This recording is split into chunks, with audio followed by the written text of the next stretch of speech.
కేంద్ర మంత్రివర్గంలో భారీ మార్పులు చోటు చేసుకోబోతున్నాయంటే పరిస్థితులు ఆ రకంగానే ఉన్నట్టుగా కనిపిస్తుంది. ముఖ్యంగా క్యాబినెట్లో భారీ మార్పులు చేయాలి. ప్రస్తుతం ఉన్న కొంతమంది మంత్రులను తొలగించి కొత్త వారికి అవకాశం కల్పించాలనే ఆలోచనలో ప్రధానమంత్రి ఉన్నట్టుగా తెలుస్తుంది. దీనికి సంబంధించిన కొన్ని కీలక పరిణామాలు కేవలం వారం రోజుల పరిధిలోనే ఢిల్లీలో జరిగే అవకాశం ఉన్నట్టుగా మనకు సమాచారం ఉంటుంది. ముఖ్యంగా ఇటీవల మూడోసారి అధికారంలోకి వచ్చిన తర్వాత 2 ఏళ్లు పూర్తి చేసుకున్న సందర్భంగా మోడీ కొంత మార్పులు చేర్పులు కోరుకుంటున్నారు.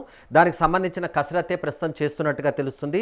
ఇప్పటికే ఒక సహాయ మంత్రి కూడా రాజీనామా చేశారు. దానికి రాష్ట్రపతి కూడా ఆమోదం తెలిపిన నేపథ్యంలో ఢిల్లీకి సంబంధించినంత వరకు, ఢిల్లీలో ఏదో కేంద్ర క్యాబినెట్కి సంబంధించినంత వరకు కొంత కీలక పరిణామాలు రానున్న రోజుల్లో చోటు చేసుకోబోతున్నాయన్న చర్చ మాత్రం ఇటు బీజేపీలోనూ అదేవిధంగా కేంద్ర మంత్రుల్లో వ్యక్తమవుతుంది. మొత్తానికి ఏం జరగబోతుంది, క్యాబినెట్ విస్తరణకు సంబంధించినంత వరకు ఏ రకంగా ఉంటుంది, కేంద్ర క్యాబినెట్కి సంబంధించినంత వరకు, అదే సందర్భంగా పార్టీకి సంబంధించినంత వరకు ఏమన్నా మార్పులు చేర్పులు చేస్తారా? ఈ రెండు అంశాలపైనే ప్రస్తుతం చర్చ జరుగుతుంది. ముఖ్యంగా కేంద్ర క్యాబినెట్కి సంబంధించినంత వరకు ఒకసారి మీకు వివరంగా చెప్పే ప్రయత్నం చేస్తాను. ముఖ్యంగా కేంద్ర క్యాబినెట్కి సంబంధించినంత వరకు మనం ఒకసారి పరిశీలన చేస్తే ప్రస్తుతం కేంద్ర క్యాబినెట్లో అంటే మోడీ గవర్నమెంట్కి సంబంధించి 72 మంది కేంద్ర మంత్రులు ప్రస్తుతం క్యాబినెట్లో ఉన్నారు. అంటే 72 మెంబర్స్ మాత్రమే క్యాబినెట్లో మంత్రులుగా, సహాయ మంత్రులుగా ఉన్న పరిస్థితి కనిపించింది.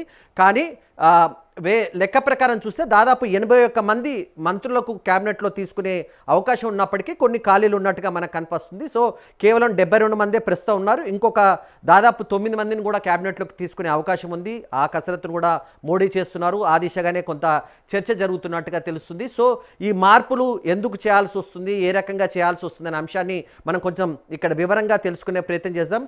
చాలా కీలకమైన పాయింట్కి సంబంధించినంత వరకు మోడీ ఆలోచనలు ప్రస్తుతానికి మూడోసారి అధికారంలోకి వచ్చిన తర్వాత ఏ రకంగా పబ్లిక్కి సంబంధించినంత వరకు కనెక్టివిటీ బాగా పెరగాలి. ఎందుకంటే చాలామంది మంత్రులు, కేంద్ర మంత్రులుగా ఉన్నవారు ఢిల్లీకి పరిమితం అవుతున్నారు. లేకపోతే రాష్ట్రాల పర్యటనకి వెళ్ళినప్పుడు కేవలం ఆ హెడ్ క్వార్టర్లోనే ఉంటున్నారు, కానీ పబ్లిక్కి నేరుగా కనెక్ట్ కావట్లేదు. ఈ విషయం పైన సంబంధించినంత వరకు మోడీ కొంత అసంతృప్తిగా ఉన్నారు. ఈ అంశాన్ని ఇటీవల కాలంలో తాను కొద్దిమంది సీనియర్ మంత్రుల వద్ద, కొంతమంది మంత్రుల వద్ద కూడా ప్రస్తావించారు. ఈ మార్పులు ఖచ్చితంగా చేయాల్సి ఉంటుంది. ఆ మార్పుకు సంబంధించి ఆయన కసరత్తు కూడా చేస్తున్నారు.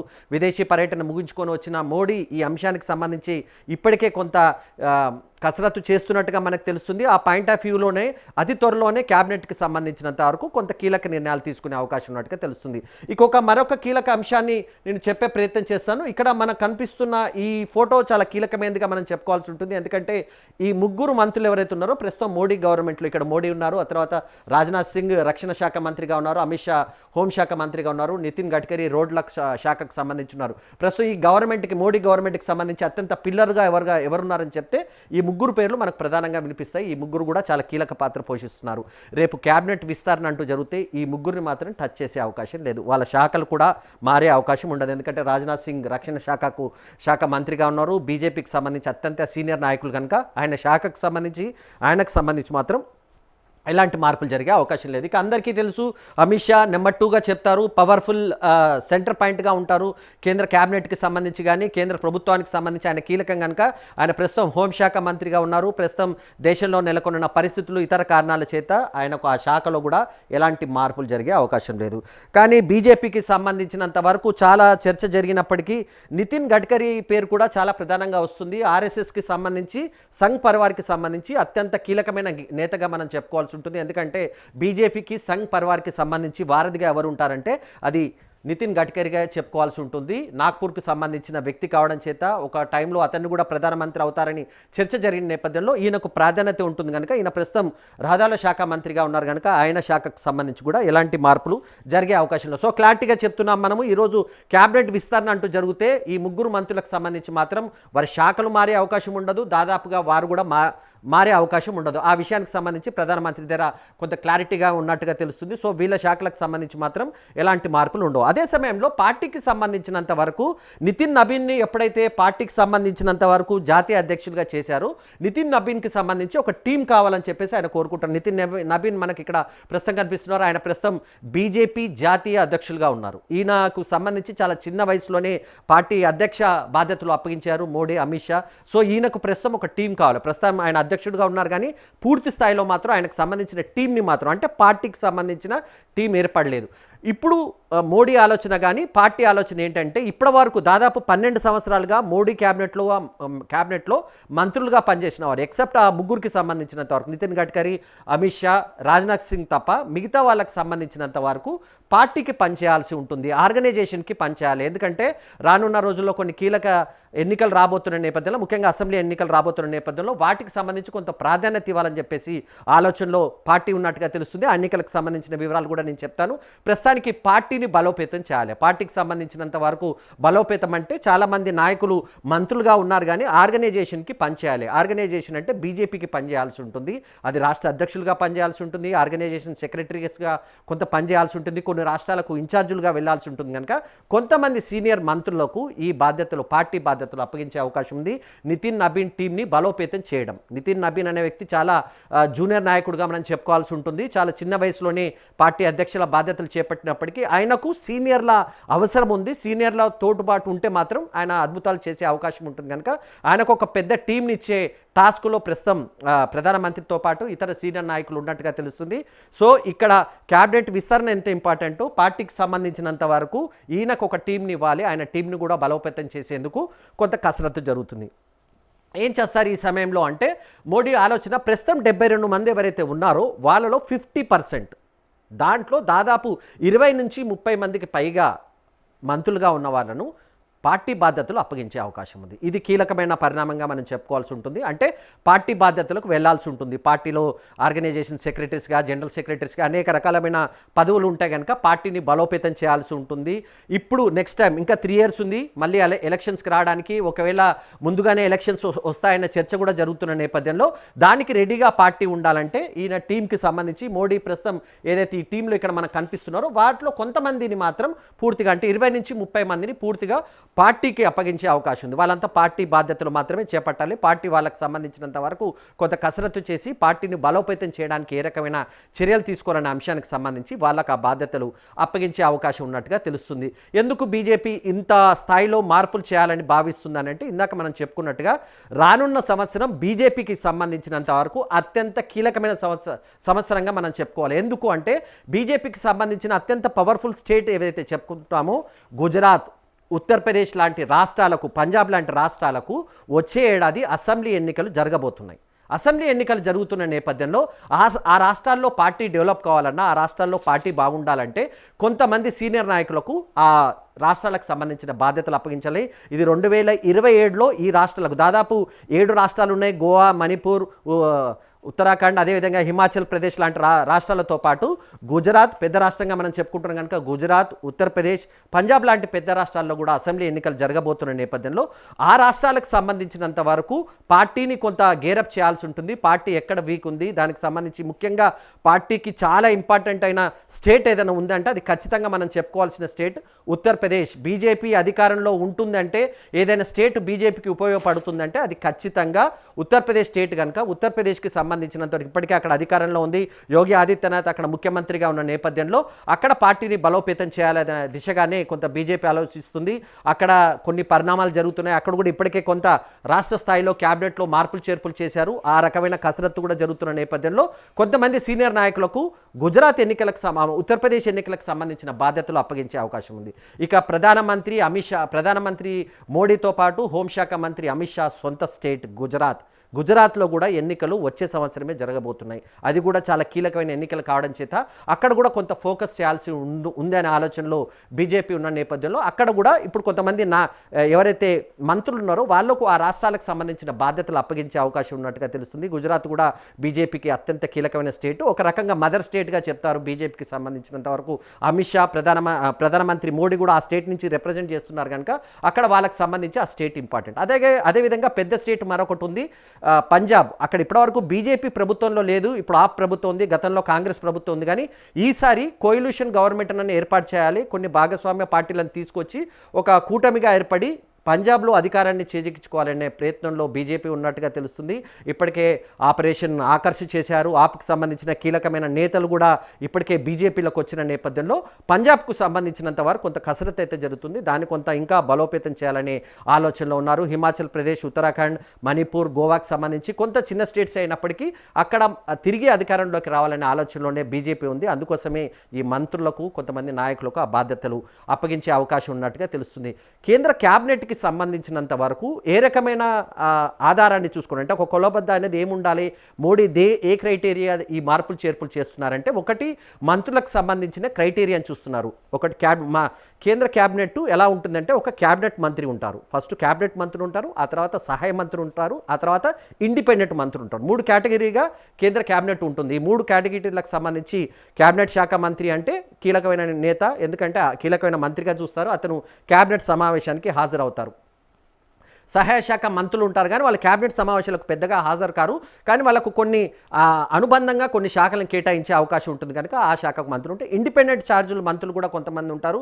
వాళ్ళు ఎవరికి అంటే ఇటు క్యాబినెట్ మంత్రికి కాకుండా సహాయ మంత్రికి కాకుండా వాళ్ళు సొంతంగా పనిచేసేందుకు ఇండిపెండెంట్ ఛార్జ్ మంత్రులు కూడా ఉంటారు. సో ఈ 3 కేటగిరీలకు సంబంధించి మంత్రుల పనితీరుకి సంబంధించి ఇప్పటికే సంఘ్ పరివార్ నుంచి అంటే ఆర్ఎస్ఎస్ నుంచి కూడా కొంత ఫీడ్బ్యాక్ కేంద్రం తీసుకుంటుంది. బాగా గుర్తుపెట్టుకోవాల్సింది, కేంద్ర ప్రభుత్వం ప్రస్తుతం బీజేపీ ప్రభుత్వం ఏ నిర్ణయం తీసుకోవాలన్నా ఖచ్చితంగా సంఘ్ పరివార్ అనుమతి తీసుకుంటుంది. ఆర్ఎస్ఎస్ అనుమతి లేనిది బీజేపీ అడుగులు వేయదు. నాగ్పూర్కు వెళ్ళాలి, నాగ్పూర్లో ఆ లిస్టు కూడా చూపించాల్సి ఉంటుంది. ఇది ఇప్పటికీ చాలామంది లేదు, ప్రధానమంత్రి మోడీ అయిన తర్వాత అమిత్ షా హోంశాఖ మంత్రి అయినాక ఆర్ఎస్ఎస్ కానీ వీళ్ళు పవర్ఫుల్ అయ్యారని కొంత ప్రచారం జరిగినప్పటికీ ఇప్పటికీ మౌలికంగా బీజేపీ ఏ నిర్ణయం తీసుకోవాలన్నా అది ఆర్ఎస్ఎస్ అనుమతి ఖచ్చితంగా ఉంటుంది. నాగ్పూర్కు వెళ్లకుండా ఎవరు ఏ నిర్ణయం తీసుకోరు. నాగ్పూర్కి ఎందుకు వెళ్తారంటే నాగ్పూర్ ఆర్ఎస్ఎస్ హెడ్ క్వార్టర్ కనుక అందరూ ఆ పేరు చెప్తారు. నాగ్పూర్ నుంచి ఏదైనా నిర్ణయం తీసుకోవాలంటే అది నాగ్పూర్కి వెళ్ళి తీసుకోవాల్సి ఉంటుంది. సో సంఘ్ పరివార్ ఫీడ్బ్యాక్ తీసుకుంటారు. సంఘ్ పరివార్ ఎలా పనిచేస్తుంది, క్యాబినెట్కి సంబంధించి సంఘ్ పరివార్ ఎందుకు ఇన్వాల్వ్ అవుతుందంటే వాళ్ళు ఇంటర్నల్గా కొంత సర్వేలు చేస్తారు. ఒక మంత్రిని తీసుకుంటారు, ఆ మంత్రి పనితీరు ఏ రకంగా ఉంది, మంత్రి శాఖ పరంగా ఎలా పనిచేస్తున్నారు, ఆ మంత్రి శాఖ పనితీరు ఎలా ఉంది, ఆ శాఖలో ఎలాంటి అవినీతి అక్రమాలు జరిగాయి, ఈ కేటగిరీ ఒకటి ఉంది. రెండోది ఆ మంత్రి వల్ల ఆ రాష్ట్రానికి సంబంధించి కానీ ఆయన నియోజకవర్గానికి సంబంధించి మనకి ఏ రకమైన బెనిఫిట్ వస్తుంది అంటే పార్టీకి ఏ రకమైన ప్రయోజనం ఉంటుంది. అతను కేవలం మంత్రిగా ఉండడం కానీ పబ్లిక్కి కాంటాక్ట్గా లేరు ఆయన వల్ల పార్టీకి పెద్దగా ప్రయోజనం లేదంటే వెంటనే అతన్ని క్యాబినెట్ నుంచి తొలగించే ప్రయత్నం చేస్తారు. సో ఆ రకమైన కసరత్తు దాదాపుగా పూర్తి చేసినట్టుగా మనకు సమాచారం ఉంటుంది. 2 ఏళ్ళు ఈ జూన్ 10కి మోడీ అధికారంలోకి మూడోసారి అధికారంలోకి వచ్చి 2 ఏళ్ళు పూర్తవుతున్న నేపథ్యంలో అదేవిధంగా రికార్డ్ స్థాయిలో నెహ్రూ రికార్డును కూడా ఇటీవల కాలంలో ఆయన బ్రేక్ చేశారు. 12 ఏళ్ల పాటు ఆయన ప్రధానమంత్రిగా అంటే ఒక అధికారంలో ముఖ్యమంత్రిగా ప్రధానమంత్రిగా అంటే పవర్ హౌస్లో కొనసాగడం అనే నేతగా ఆయనకు గౌరవం లభించిన పరిస్థితి ఉన్న నేపథ్యంలో ఈసారి క్యాబినెట్కి సంబంధించి మాత్రం పూర్తిగా ఆలోచించే చేయాలి. ఎక్కడ కూడా తొందరపడి తీసుకునే విషయంలో ముఖ్యంగా సామాజిక అంశాలకు కూడా కొద్దిగా ప్రాధాన్యత ఇచ్చే అవకాశం ఉంది. ఇక బీజేపీ బాగా ఫోకస్ చేస్తున్న లైన్ ఏదైనా ఉందంటే అది యూత్ అండ్ ఉమెన్. ఈ 2 కూడా బీజేపీకి చాలా కీలకం. మహిళల గురించి ఎందుకు ప్రత్యేకంగా చెప్పాలంటే మహిళా ఓటు బ్యాంకు తమకు బలంగా ఉందనేది బీజేపీ మొదటి నుంచి నమ్ముతుంది. ఒక రకంగా మైనార్టీ ఉమెన్ కూడా బీజేపీకి కొన్ని ప్రాంతాల్లో ఓటేశారు. ఉత్తరప్రదేశ్కి సంబంధించి కానీ ఇటీవల వెస్ట్ బెంగాల్ ఎలక్షన్స్కి సంబంధించినంత వరకు చాలా ప్రాంతాల్లో మైనార్టీ మహిళలు కూడా బీజేపీకి ఓటేస్తున్న నేపథ్యంలో మహిళల ఓటు బ్యాంకుని కాపాడుకోవాలి. ఆ ఓటు బ్యాంక్ అనేది తమకు బలమైందిగా మొదటి నుంచి బీజేపీ ఈ విషయాన్ని చెప్తుంది. ఎందుకంటే త్రిబుల్ తలాక్ లాంటి అంశాలు తీసుకొచ్చినప్పుడు మైనార్టీల్లో మగవాళ్ళు వ్యతిరేకించారు కానీ మహిళలు మాత్రం మాకు పూర్తిగా మద్దతు ఇచ్చారని ఉత్తరప్రదేశ్ లాంటి రాష్ట్రాల్లో ఎన్నికలు జరిగినప్పుడు కూడా బీజేపీ పదే ప్రస్తావించింది. ఇటీవల జరిగిన వెస్ట్ బెంగాల్ ఎలక్షన్స్లో కూడా బీజేపీ విజయం సాధించడంలో అక్కడ మహిళలు కీలక పాత్ర పోషించారని చెప్పేసి బీజేపీ ఆలోచనగా ఉన్నట్టుగా మనకు తెలుస్తుంది. అందుకోసమే మహిళా రిజర్వేషన్ బిల్లు కూడా ఈ మధ్య తీసుకొచ్చే ప్రయత్నం చేశారు. కానీ సరైన బలం లేకపోవడం వల్ల రాజ్యసభలో బలం లేని కారణంగా ఆ బిల్లు ఆగిపోయిన పరిస్థితి కనిపించింది. అయితే ఆ బిల్లును మహిళా రిజర్వేషన్ లిమిటేషన్ బిల్లు 2 కలిపి ఒకేసారి తీసుకురావడం వల్ల ఆ బీజేపీ దాంట్లో కొన్ని సమస్యలు ఎదుర్కొంది. కానీ ఇప్పుడు మారిన ఈక్వేషన్ నేపథ్యంలో ముఖ్యంగా వెస్ట్ బెంగాల్లో అధికారంలోకి వచ్చినాక దాదాపు 20 మంది టీఎంసీ పార్టీకి సంబంధించిన ఎంపీలు ఇప్పటికే బయటకు వచ్చి వాళ్ళు ఎన్డీఏకు మద్దతు ఇచ్చే పరిస్థితి కనిపిస్తుంది.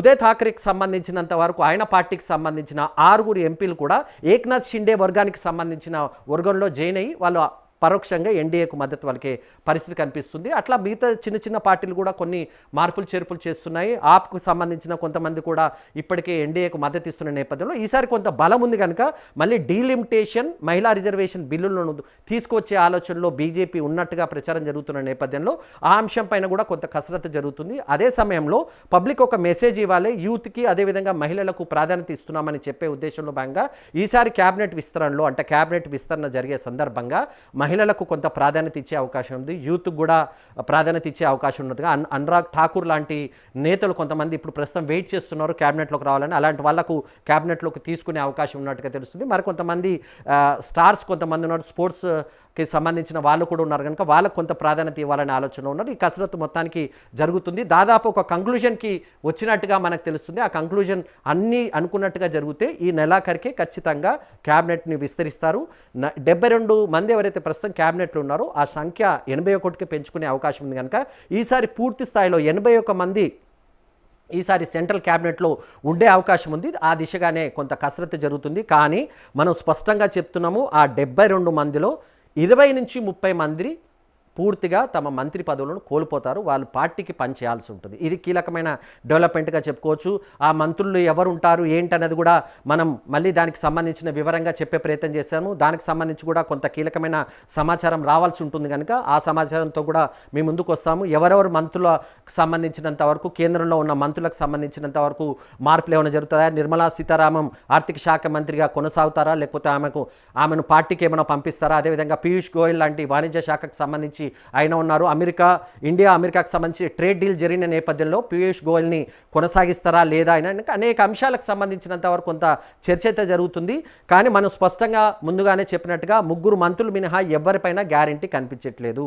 రాజ్నాథ్ సింగ్, అమిత్ షా, నితిన్ గడ్కరీ తప్ప మిగతా వాళ్ళకి ఎవరికి కూడా గ్యారంటీ ఉందా అంటే లేదనే మనం చెప్పుకోవాల్సి ఉంటుంది. సో ఇది క్యాబినెట్కి సంబంధించినంత వరకు, కేంద్ర క్యాబినెట్కి సంబంధించినంత వరకు అత్యంత కీలకమైన పరిణామాలు రానున్న వారంలో చోటు చేసుకోబోతున్నాయి. నేను ఇందాక చెప్పినట్టుగా 7 రాష్ట్రాలకు సంబంధించిన అసెంబ్లీ ఎన్నికలు కూడా వచ్చే ఏడాది జరగబోతున్న నేపథ్యంలో ఆ రాష్ట్రాలకు గుర్తుపెట్టుకుని ఆ రాష్ట్రాల నుంచి కూడా కొంతమందిని క్యాబినెట్లోకి తీసుకునే అవకాశం ఉంది. ఆ రకమైన కసరత్తు కూడా కొంత జరుగుతున్నట్టుగా తెలుస్తుంది. ఇక తెలుగు రాష్ట్రాలకు సంబంధించినంత వరకు ఏపీలో పెద్దగా మార్పులు ఉండే అవకాశం లేదని మనకు తెలుస్తుంది. ఎందుకంటే వాళ్ళందరికీ కొత్త వాళ్ళకి అవకాశం ఇచ్చారు. కానీ తెలంగాణకు సంబంధించినంత వరకు కొంత మార్పులు ఉంటాయి క్యాబినెట్కి సంబంధించినంత వరకు అనేది ఒక చర్చ అయితే జరుగుతుంది. అది చాలా బలంగా వినిపిస్తుంది. ముఖ్యంగా తెలంగాణ ప్రాంతానికి సంబంధించినంత వరకు ఇద్దరు ప్రస్తుతం మనకు కేంద్ర మంత్రులుగా ఉన్నారు. దాంట్లో కిషన్ రెడ్డి ప్రస్తుతం క్యాబినెట్ శాఖ మంత్రిగా ఉన్నారు. నేను ఇందాక చెప్పాను క్యాబినెట్ శాఖ మంత్రి అని సపరేట్గా ఉంటారు. క్యాబినెట్ మంత్రి, సహాయ శాఖ మంత్రి, అదేవిధంగా ఇండిపెండెంట్ ఛార్జ్ మంత్రి ఉంటారు. కానీ ప్రస్తుతం క్యాబినెట్ శాఖ మంత్రిగా ఉన్నారు. చాలా అత్యంత కీలకమైన మంత్రిగా కొనసాగారు. ప్రస్తుతం ఇది బొగ్గు గనుల శాఖ మంత్రిగా కొనసాగుతున్న నేపథ్యంలో ఆయన శాఖకు సంబంధించి కానీ ఆయనకు సంబంధించి కానీ ఏమైనా మార్పులు ఉంటాయంటే అవుననే మెసేజ్ ఒకటి వినిపిస్తుంది. సో అదొకటి మనం కీలకంగా చెప్పాల్సి ఉంటుంది. ఈసారి కిషన్ రెడ్డిని మంత్రివర్గం నుంచి తప్పించే అవకాశం ఉందా అంటే ఎస్ అనే ఇండికేషన్స్ వస్తున్నాయి. కానీ మనం మరొక విషయాన్ని స్పష్టం చేస్తున్నాం, బీజేపీకి సంబంధించి చివరి నిమిషంలో కూడా మార్పులు చేర్పులు జరిగే అవకాశం ఉంటుంది. కానీ ఇప్పటి వరకు ఉన్న సమాచారం ప్రకారం అయితే కిషన్ రెడ్డికి పార్టీకి సంబంధించిన బాధ్యతలు అప్పగించాలి. ఎందుకంటే దాదాపు 10 ఏళ్ళుగా ఆయన మంత్రిగా ఉన్నారు. మంత్రిగా కొనసాగుతున్న నేపథ్యంలో ఆయనకు సంబంధించినంత వరకు కొంత ఈ రకమైన చర్చ అయితే జరుగుతుంది. సో కిషన్ రెడ్డి తెలంగాణ నుంచి ఎవరైతే క్యాబినెట్ మంత్రిగా ఉన్నారో ఆయనను క్యాబినెట్లో నుంచి తప్పించి ఆయనకు పార్టీకి సంబంధించి ఒక కీలక బాధ్యత అప్పగించే అవకాశం ఉన్నట్టుగా తెలుస్తుంది. ఇది మనం బ్రేక్ చేస్తున్నాం. ఇది ఇంపార్టెంట్ డెవలప్మెంట్గా చూసుకోవాల్సి ఉంటుంది. ముఖ్యంగా తెలంగాణకు సంబంధించినంత వరకు ఇదొక కీలక పరిణామంగా చెప్పుకోవాలి. ఇప్పటివరకు తెలంగాణ రాజకీయాలకు సంబంధించినంత వరకు రెడ్డి సామాజిక వర్గానికి సంబంధించిన నేతగా కిషన్ రెడ్డి ఉన్న నేపథ్యంలో కిషన్ రెడ్డి ఈ లైన్కి సంబంధించినంత వరకు ఎంతవరకు సూట్ అవుతున్నారు, ఆయన వల్ల పార్టీకి కానీ మిగతా వాటికి సంబంధించి ఏ రకమైన ప్రయోజనం జరిగింది, వీటన్నిటికి సంబంధించి అంచనాలు వేస్తున్నారు. కానీ ప్రస్తుతం ఉన్న ఈక్వేషన్స్ చూస్తే కొంత ఇంటర్నల్గా బీజేపీ వర్గాల నుంచి మనకు అందుతున్న సమాచారం ప్రకారం అయితే కిషన్ రెడ్డిని ఈసారి కొంత క్యాబినెట్లో నుంచి కొంత తప్పించే అవకాశం ఉన్నట్టుగా తెలుస్తుంది. అదే సమయంలో ఆయనకు పార్టీకి సంబంధించి కొన్ని కీలక బాధ్యతలు అప్పగించే అవకాశం ఉంది. పదే మళ్ళీ ఈ విషయాన్ని చెప్తున్నాం. ఇది ప్రస్తుతం ఉన్న ఈక్వేషన్లో కనిపిస్తున్న పరిస్థితి. చివరి నిమిషంలో బీజేపీకి సంబంధించి ఏ నిర్ణయాన్ని తీసుకోవచ్చు. కానీ ఇప్పుడున్న ఈక్వేషన్లో మాత్రం కిషన్ రెడ్డికి మాత్రం క్యాబినెట్లో నుంచి తొలగించే అవకాశం ఉన్నట్టుగా తెలుస్తుంది. ఇది పార్టీకి సంబంధించిన నిర్ణయంగా ఉంటుంది. ఆయన కూడా ఆ నిర్ణయాన్ని తీసుకుంటారు. ఆయన కూడా కొంత తనకు మద్దతుదారులు సన్నిహితంగా ఉన్న కొద్ది మంది దగ్గర ఒకవేళ నేను పార్టీ పదవులకు వస్తే ఎలా ఉంటుంది అనే అంశాన్ని కూడా కొంత ఈ మధ్య వాకప్ చేసినట్టుగా ఒక ప్రచారం అయితే జరుగుతుంది. క్లారిటీగా లేదు కానీ ఒక ప్రచారం అయితే జరుగుతుంది. సో కిషన్ రెడ్డికి సంబంధించినంత వరకు ఇది మన దగ్గర ఉన్న సమాచారం. కిషన్ రెడ్డిని కాకుండా వేరే వాళ్లకు తెలంగాణ నుంచి క్యాబినెట్లోకి తీసుకునే అవకాశం ఉంది ఎవరనే విషయాన్ని కూడా నేను చెప్తాను. నెక్స్ట్ తెలంగాణకు సంబంధించినంత వరకు బండి సంజయ్ ఈ మధ్య బాగా మనకు కాంట్రవర్సీలో ఉన్న వ్యక్తి. ఆ వ్యవహారాలకు మనం వెళ్ళాము, ఎందుకంటే ఆ కేసు గురించి మనం మాట్లాడడానికి ప్రస్తుతం కొన్ని ఆంక్షలు ఉన్న నేపథ్యంలో బండి సంజయ్ ప్రస్తుతం కేంద్ర హోంశాఖ సహాయ మంత్రిగా కొనసాగుతున్నారు. ఆయనను కూడా క్యాబినెట్లో నుంచి తొలగించే అవకాశం ఉందనేది ఒక ఇండికేషన్ అయితే వస్తుంది. ఇది కూడా ప్రిలిమినరీగా ఇప్పుడున్న సమాచారం మాత్రమే. తర్వాత బీజేపీ దీనికి సంబంధించి ఏ రకమైన కసరత్తు సందర్భంగా ఈక్వేషన్స్ మారుతాయి. ఎప్పుడైనా మనం గుర్తుపెట్టుకోవాల్సింది ఏంటంటే రాజకీయ పరంగా సామాజిక అంశాలను దృష్టిలో పెట్టుకొని కసరత్తు చేస్తున్నప్పుడు అనేక అంశాలు తెరపైకి వస్తాయి. ఇప్పుడున్న ఈక్వేషన్ దాదాపు రాజకీయాల్లో ఒక 2-3 రోజుల తర్వాత మారే అవకాశం ఉంటుంది. దానికి సంబంధించి అనేక ఈక్వేషన్స్ ఉంటాయి కనుక మనకు ప్రస్తుతానికి ఉన్న తెలంగాణకు సంబంధించినంత వరకు ఈ డెవలప్మెంట్ని మనం చెప్పుకోవాల్సి ఉంటుంది. సో తెలంగాణ నుంచి ఒకవేళ వీళ్ళిద్దరిని ఇప్పుడు మన బండి సంజయ్ కానీ కిషన్ రెడ్డిని కానీ క్యాబినెట్లో నుంచి తొలగిస్తే ఎవరిని క్యాబినెట్లోకి తీసుకుంటారు? ఇది ఒకటి తెలంగాణకు సంబంధించి ఇంట్రెస్టింగ్గా ఉంటుంది. చాలామంది ఎవరిని మరి క్యాబినెట్లోకి తీసుకుంటారని ఒక చర్చ అయితే జరుగుతుంది. రెడ్డి సామాజిక వర్గానికి సంబంధించిన కిషన్ రెడ్డి కావడం చేత మళ్ళీ రెడ్డి సామాజిక వర్గానికి సంబంధించిన వాళ్ళని క్యాబినెట్లోకి తీసుకోవాల్సి ఉంటుంది అనేది ఒక ఈక్వేషన్గా మనం చూడాలి. ఖచ్చితంగా అలా తీసుకోవాలని రూల్ లేదు కానీ సామాజిక అంశాలను దృష్టిలో పెట్టుకొని కొంత ఈక్వేషన్ సోషల్ బ్యాలెన్సింగ్ అంటారు దాన్ని చేయాలంటే ఖచ్చితంగా ఏ సామాజిక వర్గానికి సంబంధించిన వ్యక్తిని మీరు తప్పిస్తున్నారో అదే సామాజిక వర్గానికి సంబంధించిన నేతను మళ్ళీ మీరు క్యాబినెట్లోకి తీసుకోవాల్సి ఉంటుంది. కనుక అది జరిగితే తెలంగాణకు సంబంధించి రెడ్డి ఎంపీ ఎవరైనా ఉంటారో వాళ్ళకు వచ్చే అవకాశం ఉంది. మహిళా కోటాలో ప్రస్తుతం డీకే అన్న పేరు కొంత వినిపిస్తుంది కానీ ఇప్పటివరకు ఏది క్లారిటీగా లేదు. ప్రస్తుతానికైతే ఇది ఉన్నట్టుగా తెలుస్తుంది. ఒకవేళ బండి సంజయ్ను తొలగిస్తే ఆయన సామాజిక వర్గానికి సంబంధించిన వ్యక్తినే మళ్ళీ క్యాబినెట్లోకి తీసుకోవాల్సి ఉంటుంది కనుక ఆ రకమైన కసరత్తు జరుగుతుంది. అది ఎవరైనా అంశానికి సంబంధించి కూడా చాలా రకాలైన ఊహాగానాలు ఇస్తున్నాయి. అరవింద్ పేరు వినిపిస్తుంది. అదేవిధంగా బీసీకి సంబంధించినంత వరకు ఈటల రాజేందర్ పేరు కూడా వినిపిస్తున్న నేపథ్యంలో ఇవి గతంలో కూడా వినిపించాయి కానీ ఏది కూడా ముందుకెళ్ళని పరిస్థితి కనిపించింది. కానీ ఈసారి క్యాబినెట్ విస్తరణ అంటూ జరిగితే తెలంగాణ ప్రాంతానికి సంబంధించి ఈ ఇద్దరు మంత్రులకు సంబంధించి మాత్రం వాళ్ళకు పార్టీ బాధ్యతలు అప్పగించే అవకాశం ఉంటుంది కానీ మళ్ళీ క్యాబినెట్లో కొనసాగే అవకాశం లేదని ప్రస్తుతం ఉన్న సమాచారం బట్టి మనం చెప్పవచ్చు. భవిష్యత్తులో కొంత దీనికి సంబంధించి మార్పులు చేర్పులు ఉండే అవకాశం ఉంటుంది. మొత్తానికి క్యాబినెట్ విస్తరణకు సంబంధించి మనం కొంత క్లారిటీగా చర్చించుకున్నాం. ఏ రకంగా క్యాబినెట్ విస్తరణ ఉంటుంది, తెలంగాణకు సంబంధించిన మార్పులు చేర్పులు ఏ రకంగా ఉంటాయి, కొత్తగా ఆ 7 రాష్ట్రాలకు సంబంధించిన అసెంబ్లీ ఎన్నికలు జరగబోతున్న నేపథ్యంలో ఏడాది కాలంలో జరిగే అవకాశం ఉన్న నేపథ్యంలో వాటికి సంబంధించి అన్ని అంశాలను పరిగణలోకి తీసుకొని కొంత ఒక కీలకమైన నిర్ణయాలను మాత్రం రానున్న కాలంలో ప్రధానమంత్రి తీసుకునే అవకాశం ఉన్నట్టు ఉంది. అదే సమయంలో ఆర్ఎస్ఎస్ అనుమతితోనే ఈ మార్పులు చేర్పులు జరుగుతాయి. అన్నీ అనుకున్నట్టుగా అయితే ఒక వారం రోజులుగా ఢిల్లీకి సంబంధించి కీలక పరిణామాలు చోటు చేసుకునే అవకాశం ఉన్నట్టుగా మనకు సమాచారం అందుతుంది. దీనికి సంబంధించి అతి త్వరలోనే కేంద్ర క్యాబినెట్ విస్తరణకు సంబంధించి మాత్రం ఒక కీలకమైన పరిణామాలు చోటు చేసుకోవడంతో పాటు కొత్త పాత ఈక్వేషన్స్ని అదేవిధంగా ప్రస్తుతం ఉన్న మంత్రులను కొంతమందిని పార్టీకి పంపించడం ఈ అన్ని ఈక్వేషన్కి సంబంధించి కసరత్తు పూర్తయిన తర్వాతనే ఒక నిర్ణయం తీసుకునే అవకాశం ఉన్నట్టుగా మనకు కనిపిస్తుంది.